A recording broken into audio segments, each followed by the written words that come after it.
Hey you, welcome to Sacrilegious Discourse. I'm husband. I'm wife. And together we're reading the Bible. Starting with Genesis and eventually ending with Revelations, we're working through every book and offering our atheist 2 cents. Or shekels. Yeah, those. We're asking questions and pointing out all the nonsense. We aren't academics or scholars. Nope. In fact, when it comes to religion, we really don't know anything at all. What we've learned so far is that God's a dick. Oh, he really is, isn't he? If you're interested in how we reached this startling conclusion, maybe start from episode 1. Otherwise, jump in anywhere. It's all good. Yep.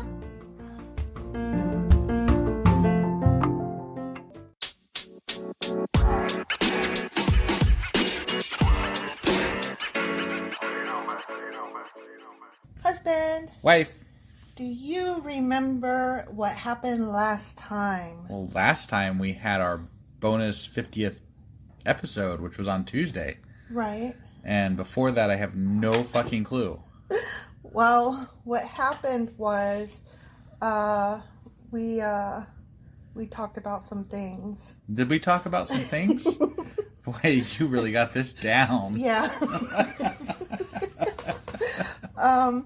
Aaron and his sons were consecrated, and they got some more prizes for being who they are and stealing more food from. Oh, well, that's right. Offerings. We're in Leviticus, and they're talking about offerings, and they finally talked about like what their place in it was, or something, right? Kind of, yeah. Or something. It was Leviticus chapters 7 and 8, and that's pretty much. I don't know, this whole burnt offering and Aaron and his sons is just kind of boring to me a little bit. Apology offerings. I'm like, stupid dudes, offering. Like, whatever. Yeah. I don't care. Exactly. I mean, hopefully it gets better. Right. So this time I had somebody tell me on Twitter that, we should be reading from the New Testament, because that's what applies. That the Old Testament is all about dead people. Because the New Testament is what, about living people? That's what I asked him, but he never answered me, so I don't know. What the hell? Yeah. And if that's true, then how come Christians are always quoting from both books willy-nilly as long as It's true. Proves their point in the moment? Yeah, I don't know. I was kind of baffled by that question myself. Well, I'm reading the whole fucking thing, but right now we're just going to read Leviticus chapters 9 and 10. Sounds great. Oh, housekeeping. Check out our website, sacrilegiousdiscourse.com. Check us out on our social platforms. We now have Twitter, obviously, that's always been there. We've got Instagram, Pinterest, and Facebook now. And Instagram? Oh, yeah, you said that, I said that. Okay. Yeah, you don't listen very well. I don't care very much. But anyway, go join us on those things because it's cool. Yeah. And let's go ahead and get started. Okay.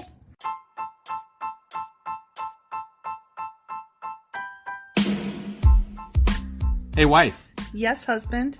Did you know that we are now on Patreon? Yes, because you told me, but also, no, tell me more.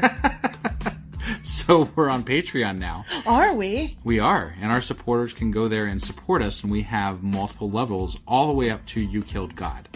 That sounds really drastic and escalated quickly-ish. Well, no, there's multiple levels before there, so it escalates on a sliding scale of, cheap to not cheap. Oh. But, we can definitely use any amount, so, like, any support is always appreciated. So what exactly is Patreon? It's a place where you can show your support for our podcast. And just our podcast? Any podcast or any performer. But, we're the ones that, you're listening to right now. So maybe you should, support us. That'd be awesome. That would be awesome. But we love you anyway. So all you got to do is go to Patreon, look up Sacrilegious Discourse. It's actually patreon.com/Sacrilegious Discourse is our actual main page there. So head on over and send us some love. Yeah. Okay. So here we are, Leviticus Chapter 9. Awesome. Aaron offers sacrifices. More sacrifices. More sacrifices, but this time it's Aaron doing it, apparently. Okay. After the ordination ceremony on the 8th day, Moses called together Aaron and his sons and the elders of Israel. I wonder what's special about the 8th day. It's the day after the 7th day. And so? And that comes after the 6th day. You're an idiot. He said to Aaron, Moses said to Aaron, take a young bull for a sin offering and a ram for a burnt offering, both without defects, and present them to the Lord. Then tell the Israelites, take a male goat for a sin offering and take a calf and a lamb, both a year old and without defects, for a burnt offering. Also take a bull and a ram for a peace offering and flour moistened with olive oil for a grain offering. What the hell? Why are they doing... They're just like, let's do all the offerings. Yeah. It's a veritable cornucopia of offerings. Let's just do them all. Present all these offerings to the Lord, because the Lord will appear to you today. Ooh, he's going to show up, huh? Day 8 is great. That's awesome. So the people presented all these things at the entrance of the tabernacle, just as Moses had commanded. Then the whole community came forward and stood before the Lord. And Moses said, this is what the Lord has commanded you to do, so that the glory of the Lord may appear to you. So is the Lord going to appear to everybody? Well, what I want to know is, but he'll only come if you bribe him with all of these dead animals. Right. And flour. Yeah. Grain. Then Moses said to Aaron, come to the altar and sacrifice your sin offering and your burnt offering to purify yourself and the people. Then present the offerings to the people to purify them, making them right with the Lord, just as he has commanded. So Aaron went to the altar and slaughtered the calf as a sin offering for himself. His sons brought him the blood, and he dipped his finger in it and put it on the horns of the altar. So pagan. Because you do that, So pagan. He poured out the rest of the blood at the base of the altar. Then he burned on the altar. Then he burned on the altar the fat, the kidneys, and... the long lobe of the liver? The long lobe of the liver. I knew that was coming. From the sin offering, just as the Lord had commanded Moses. The meat and the hide, however, he burned outside the camp. Next, Aaron slaughtered the animal for the burnt offering. The word slaughter, it never sounds good. No. Even in a biblical context. Definitely not. It's just not a nice word. No. Slaughter. Yeah. He slaughtered them. Yeah, it's pretty bad connotation with that. Right? Yep. His sons brought him the blood and he splattered it against all sides of the altar. Okay. Then they handed him each piece of the burnt offering, including the head, and he burned them on the altar. Then he washed the internal organs and the legs and burned them on the altar along with the rest of the burnt offering. I mean, being a priest sounds a lot like being like a slaughterhouse a butcher. person. Yeah, a butcher. The butcher, the baker, the candlestick maker. Only less clean because you splatter the blood everywhere. Right. Okay. That would never pass a health inspection today. Next, Aaron presented the offerings of the people. He slaughtered the people's goat. I'm having a hard time reading today. That I sucks. apologize. Yeah. I'm tripping over simple words. That's right. Next, Aaron presented the offerings of the people. He slaughtered the people's goat and presented it as an offering for their sin, just as he had first done with the offering for his own sin. I need to make a shirt that says the people's goat. The people's goat. Yeah. What particular sin? Just, being alive? I don't know. I mean, seems like this is just like a party they're planning. Just in case. The party check. Don't stop till the goat dies. I don't know. That was going to go somewhere really cool with that, but then I sucked. But you don't cool. So. Yeah, I don't. Yeah. Then he presented the burnt offering and sacrificed it in the prescribed way. The prescribed way. Well, I mean, they gave us all those fucking instructions, so yeah. So they're like, in all those ways we said 30 times, and we're not going to say them a 31st. Right, because, yeah. Yeah. We're repetitive, Whatever. but we're not. Not that repetitive. Why would we say it again? Jesus. Right? Think we're that bad? Yeah, and you know what? I do. We are. We are that bad. Right? He also presented the grain offering, burning a handful of the flour mixture on the altar, in addition to the regular burnt offering for the morning. Then Aaron slaughtered the bull and the ram for the people's peace offering. His sons brought him the blood, and he splattered it against all sides of the altar. Then he took the fat of the bull and the ram, the fat of the broad tail, and from around the internal organs, along with the kidneys and... the long lobe of the liver. The long lobes of the liver. He placed these fat portions on top of the breasts of these animals and burned them on the altar. Aaron then lifted up the breasts and right thighs, just the right ones, as a special offering to the Lord, just as Moses had commanded them. So he lifted them up and was like, here go. I don't know why, but as you're reading this, Beavis and Butthead comes into my mind. burn. So I'm like, I don't know why. It just that's what happened in my head just then. So after that, Aaron raised his hands toward the people and blessed them. You are blessed, yo. Then, after presenting the sin offering, the burnt offering, and the peace offering, he stepped down from the altar. How many offerings are there again now? He just named 3. Maybe that's whatever. Sounds good. Sure. Then Moses and Aaron went into the tabernacle, and when they came back out, they blessed the people again, and the glory of the Lord appeared to the whole community. The glory of the Lord. The glory of the Lord. I thought appeared. the Lord was going to be there, but it's the just glory the glory of the Lord. Him. Just the glory. What does that mean exactly? Well, is that like a nice sunset, or is that like I know in a cloud shaped like God? Shut up! Sorry. I know in Supernatural, the angels have grace. Yeah. Maybe it's the grace and not the glory. Maybe the glory and the grace. Maybe it's a bright light. Maybe. I don't know, but like sometimes, like you're not allowed to look at the Lord because remember, like Moses had to like fucking hide from him because it was too much to look at, right? And so the glory of the Lord shows up for all the people, which obviously can't be the Lord because you can't look at the Lord. Right. So what the fuck is the glory of the Lord? Just a light. So just like his dick or something, or that is so ugly. I don't think that was nice. I do not think that the Lord's glory is his dick. Okay. I mean, I didn't think so, but I mean, you know. I just think it's probably just a light or a mood or a rainbow or a cloud.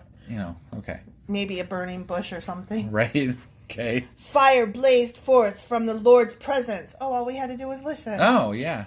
And consumed the burnt offering and the fat on the altar. When the people saw this, they shouted with joy and fell face down on the ground. The end. You don't think it was just like gasoline they poured on it from behind?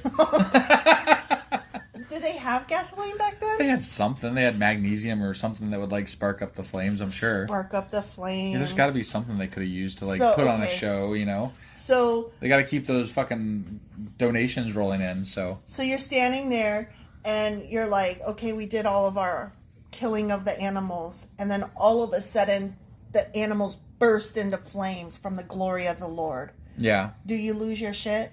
Do you go, whoa, what? I mean, what do you mean they burst into flames? Like they burst into flames. The Lord's glory made them burst into flames. I don't think I lose my shit because I figure there's some trick to it. Well, okay, like David Blaine, the magician guy. Yeah. You know. Right. Like you know that it's all a trick. A trick. Yeah. Right. It's not real magic. Right. But even so. He's in front of you doing something awesome. Aren't you still a little bit like, whoa, that's cool. However you pulled that off, you're good. And I want to know exactly how he did it. So, like, when the burnt offerings got done, I'd be like, wow, how did you guys do that? And then I'd get killed because they'd be like, you're blasphemous and fuck you. It wasn't us. It was the Lord, asshole.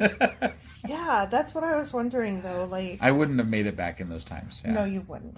I wouldn't have either. They'd have killed me. They'd have killed me. And it would have been because I didn't feel like washing dishes. Or blood. Or blood, yeah. Yeah, that's just grossness. All right, we ready to head on to the next chapter? Yeah, chapter 10. All right, see you guys in a second. Yep.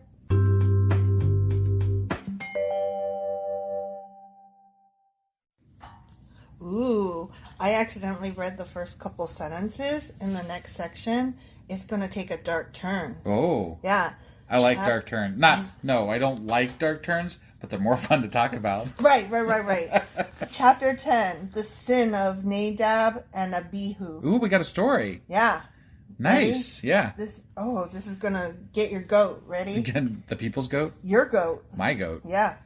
Aaron's sons, Nadab and Abihu, put coals of fire in their incense burners and sprinkled incense over them. In this way, they disobeyed the Lord by burning before him the wrong kind of fire. Different. Oh my God, not the wrong kind of fire. Different than he had commanded. Okay, Holy ready? Holy shit, what are they thinking? Hold on to your butts. Are you ready? I'm ready. So fire blazed forth from the Lord's presence and burned them the fuck up, and they died there before the Lord. Oh my God. Right? Aaron's sons? Yeah. The ones that were supposed to be the priests, that their descendants were supposed to be priests? Yep. That, like... Yep, those two guys. Kind of fucked that whole thing up, didn't it? They burned the wrong fire, and God said, nope. Jesus Christ. He shot him with his finger gun. Dude, like, that's not even cool. Right? I told you. What the fuck? I read that and I was He's just holy shit. Wrong fire. Fuck you guys. Die. Right? Could you imagine? What the hell? Yeah, we would never have made it back then. No. Well, wait. But Aaron made a fucking golden idol, or golden calf. Yeah. Yeah. And that was fine. They never even brought it up again. They're like, oh, just forget about that. Yeah, whatever. We killed 3,000 people because of it, but you're fine. Yeah, you're whatever. But your sons, they burned the wrong fucking fire. They're dead. They're dead. They're fucking dead. They're fucking dead. Yeah. Piss on their graves. Or don't. Let them burn. Yeah, let them burn. Yeah, I was like, damn. That's rough. It was kind of scary, I kind of feel bad for Aaron a little bit. I feel sorry for his kids. Yeah. Could you imagine being the one that didn't do the fire wrong? Like, do you ever wonder if maybe just Moses was like possibly a serial killer? Yeah. I mean, that's... I really do. I think that might be closer to the truth. He was our first Jack the Ripper. Right? I mean, he's involved in way too many killings, you know? It's true. And deaths and things. It's true. He is... Oh, I don't know. Okay, ready? Yeah. Then Moses said to Aaron, "This is what the Lord meant when he said, I will display my holiness through those that come near me. I will display my glory before all the people." Wait. His holiness and his glory is roasting people alive? Mm-hmm. Got it. What a cool dude. What a cool dude. Praise his name. Yeah. Just praise something. Jesus. What? And Aaron was silent. Yeah. I bet he was. Like your fucking sons just burn up. What do you say? And Moses is going to have your ass killed if you speak up about it, because you already did that golden calf thing, and now your son's burnt the wrong fucking fire. Moses has Aaron by the short and curlies. I could tell you that much. God. Oh, that just killed me. That's probably my favorite line of the whole Bible. And Aaron was silent. Well, yeah. Then Moses called for Mishael and Elzaphan, Aaron's cousins, the sons of Aaron's uncle Uzziel. He said to them, "Come forward and carry away the body of your relatives from in front of the sanctuary to a place outside the camp." He was like, "Come get this shit and tow it away, bitches." Yeah. So they came forward and picked them up by their garments and carried them out of camp, just as Moses had commanded. Then Moses said to Aaron and his sons Eleazar and Ithamar, "Do not show grief by leaving your hair uncombed or by tearing your clothes. If you do, you will die, and the Lord's anger will strike the whole community of Israel." If they grieve for... those are his brothers. Their brothers that just died, right? Yeah. And Aaron. Yeah. And if they show grief in any way, whatever, he's going to kill them and the rest of the community too. Yeah. Don't you cry over those dead boys. I have people... I'm sorry, but just hang on a second. Because okay. I literally today was arguing with people on Twitter about how God is this wonderful thing that, treats people so well. And I'm like, no, he's a fucking dick. And they're like, you need to read the New Testament. I'm like, he's still the same fucking God. Yeah. No, that is shit. That is shit. That is a petty bunch of shit, and fuck that. He is murderous and gross. He's gross. I'm sorry. You can't... If you want to forget about the Old Testament, then don't attach it to the New Testament. Right. You should pretend that this thing never fucking existed. Because it's gross. If that's the case. Yeah. And I'm sure we can find just as many problems in the New Testament as we can here. But we're not there yet. We're not there yet. But still... This is gross. This is horrible. Yeah. Like, what in the everlasting hell is this? This makes me angry because I have grieved for people who died that I've never even met, that I don't know. Right. I've grieved for people that I have met but that I didn't really like that well. Yeah. I've grieved, and it's not a thing that you choose to do. It is a feeling that you have, and it just happens. And to not be allowed to show it, and this is your fucking brother you're not allowed to grieve for. Right.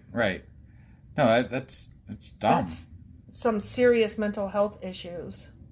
I mean, this... At the least, Well, this guy has he's got a God complex. Yeah. That God, he's got a real God complex. All right, here we go. However, the rest of the Israelites, your relatives, may mourn because of the Lord's fiery destruction of Nadab and Abihu. Everybody but his brothers. What? That doesn't make any fucking sense. But you must not leave the entrance of the tabernacle, or you will die. Jesus. For you have been anointed with the Lord's anointing oil. So they did as Moses commanded. Are you fucking kidding me? I think Moses really has it in for Aaron and his sons. I mean, that's the way it feels, right? Doesn't it? Yeah. Yeah. This is gross. I'm appalled. I love it when I come across something that I didn't know was part of the Bible, and I'm like, what?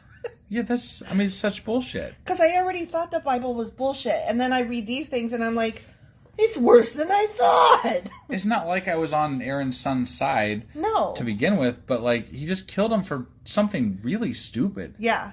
And then made stupid rules after the fact about grieving for their deaths. You can cry, but you can't. Right. What? Then the Lord said to Aaron, you and your descendants must never drink wine or any other alcoholic drink before going into the tabernacle. If you do, you will die. This is a permanent law for generation. Oh, sorry. This is a permanent law for you, and it must be observed from generation to generation. We should see if anybody has died recently walking into a church. Right? And, be like, did they have wine before they walked in? Yeah. They must have been a descendant of Aaron. Well, my parents weren't going to want to come to our wedding because there was going to be alcohol there. Oh, that's right. Yeah. But at the same time, they're like, but the Old Testament doesn't count. What? I could see why you wouldn't want to count it. Right, yeah, no doubt. You just pick a few vague rules and decide those are the ones you're going to stick with. But I'm sorry, you can't tell me that this is the God. Yeah. This is Yahweh. This is the Lord. The one. And then say, oh, you know what? Even though it's the same book, the Bible. Right. Granted, Old Testament, New Testament, but the Bible, you can't tell me, oh, just forget all that and go with this part forward. He was a different God back then. Skip chapters 1 through whatever and just move to the good part, okay? Yeah. The part where he sent Jesus down. Yeah. You got to forget about all that shit that happened before. Jesus, that God was such an asshole, but he was younger then. He's a different person now. He really chilled out once he had kids. He's really taken on a new. Once he turned a new leaf. Raped a virgin and put his seed inside her and forced her to have a baby by him. Yeah, just forget any of that stuff happened. Yeah. Except for some of the stuff, because we want you to remember some of that stuff. Definitely the anti-gay things. Definitely that. Yeah, you got to remember that part. And also the don't drink. Right. But only sometimes. And the 10 Commandments are very important. Yeah. Even though we're supposed to forget all this stuff that's back here. So I need to know exactly which parts we're supposed to forget and which parts we're not. I need a list. I need it spelled out. Yeah. Seriously. Because, you know why? Because I am stupid. That's why. Sure. I am stupid. I need a list. Yeah. Which parts of the Old Testament am I to disregard? Which parts am I to retain? And an explanation, please, of why. I am stupid. It's on me, bruh. It's on me. I would really like somebody to do that for me. Agreed. Challenge. Yeah. Any of you listening would like to, hold my beer? I'll hold your beer. Yeah, take the challenge. Come visit us on Twitter. Let us know. Yeah. We want to know. Let me know. I need to know because right now as it stands, I'm very confused. Which parts are we supposed to take? Which ones aren't we? Yeah. And why? Why is very important. Right. That's the important part to me. Yeah, definitely. You must distinguish between what is sacred and what is common, between what is ceremonial unclean and what is clean. And you must teach the Israelites all the decrees that the Lord has given them through Moses.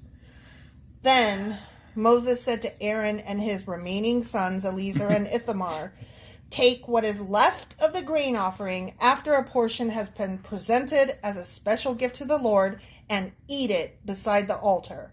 Make sure it contains no yeast, for it is most holy.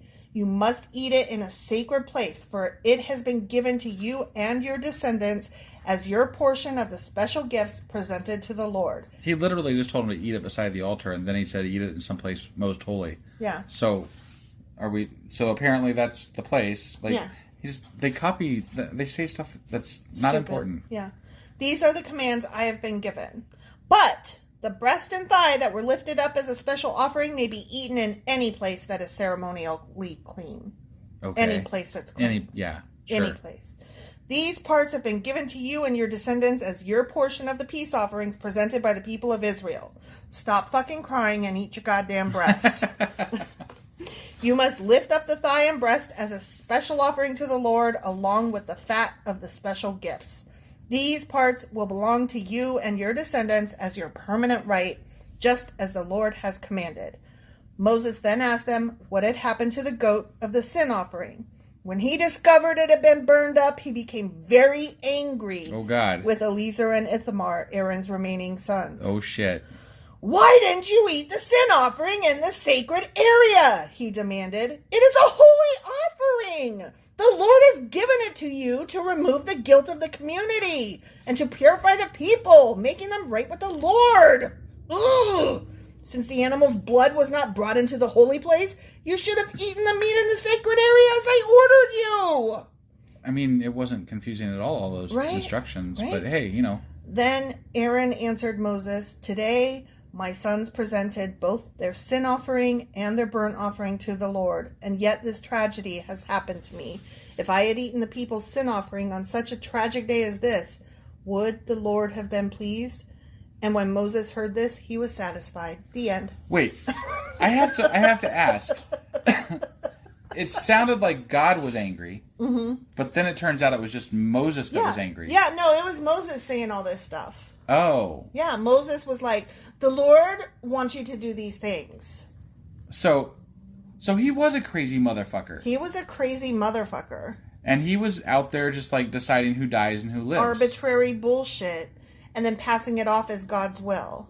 Wow. And then, so essentially, he was just a fucking psychopath. And Aaron was like, my sons died today, but then my other sons did this, and I felt like God might be pissed off if I ate it today of all days, so I didn't. But you're totally right, crazy brother. You're right. And then Moses was like, all right, I'll let it pass. But if God speaks through Moses, right, or whatever the case may be, but essentially Moses is speaking for God, essentially, right? Mm-hmm. How can Moses be wrong? Well, that is a good question that I cannot answer because I don't believe in this shit. Right, but I'm just saying in the context of what they give us, how can Moses be wrong? Like they probably should have died for that fuck up. Yeah. Because it was a fuck up. It was, but Aaron said the right things to placate his psychopath brother, and Moses was So we're just going to go with the fact that Moses is a goddamn psychopath. Yeah, he's a psychopath, clearly. Right. Because it didn't say that God was pleased and satisfied. It said that Moses was satisfied. Yeah, that's interesting phrasing. Yeah. So, yeah, Moses is fucking crazy. There is no God. Moses made all of this up, and he was a fucking Well, you remember psychopath. Moses is the one that murdered this 3,000 people after they built the fucking golden calf and shit. He came down from the mountain and was like, gold? Are you kidding me? I'm up here sweating my balls off, climbing up and down the fucking mountain, and you guys are down here fiddling with gold? That's it. Kill each other. And they did. Moses was just nuts. He was nuts. Right. He was flat out cray-cray. Yeah, that's my take on this.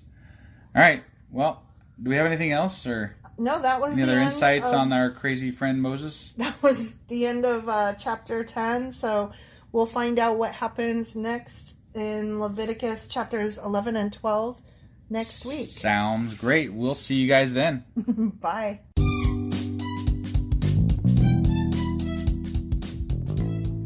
Husband. Wife. Can I say the things now? Yes. Okay. So you had a list of items that you wanted people to check out? Yeah, definitely. Make sure you check us out on Twitter. We are there under the handle Sacrilegious_D. For D's nuts. Yeah, that's exactly where I'd have gone with that. Yep. We also would love to get emails from you because we love hate mail, fan mail, the whole 9 yards there. That email address is sacrilegiousdiscourse@gmail.com. And we are now on YouTube. And if you are listening to us on YouTube, you're going to be running a little bit behind what our schedule is for our podcast because you're going to be hearing stuff from 2 months before if you are caught up. You're in the past. So you should join us on our podcasting apps that are available. So, like, you can catch us on Apple Podcasts, Google Podcasts, Spotify. I'm on Castbox. Yeah, my wife's special. She's on Castbox. I like Castbox. And then on any of the things that you're on, we always would love it if you would like and subscribe. That helps us out so much. So yeah, do those things. Do those things, and we will see you guys next week. Sure we will. It's on Thursdays. Yeah, that. Okay, bye.